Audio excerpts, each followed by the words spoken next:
Earlier this month, 90-year-old Edward Turpin was sentenced for stabbing his 90-year-old wife, who he'd been married for 60 years, at their home in Orpington in Kent on the 22nd of September last year. The jury cleared him of attempted murder and wounding with intent, but found him guilty of stabbing his wife twice in the chest, twice in the upper abdomen. One of her lungs collapsed. He then stabbed himself in the abdomen and made an emergency 999 call, during which he told the operator, "I don't want to stop the bleeding, we want to die." Now, during that trial, the jury accepted that he could no longer cope with caring for his wife, who was blind, who also had diabetes and required a catheter.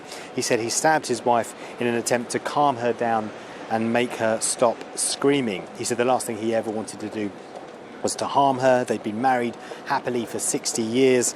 "What's the good of me causing my wife serious harm?" he said. "Without my wife, I'm finished." Now, in sentencing Edward Turpin today, the judge said the aggravating factors, that he'd stabbed her in the middle of the night at their home in Kent, was outweighed by the mitigating factors.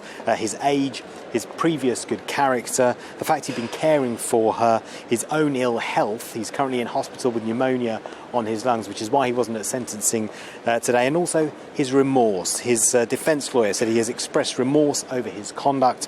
He's acutely aware of the impact his actions have had on his wife and his marriage, and he has expressed on more than one occasion the desire to hug his wife and say he is sorry. So the judge handed down a 2-year prison sentence, suspended for 2 years, so effectively he will avoid prison if he doesn't commit a crime for the next 2 years. And also the judge said that he had to be electronically tagged for 3 months once he leaves hospital, and that he cannot leave his home between the hours of 9 p.m. and 7 a.m.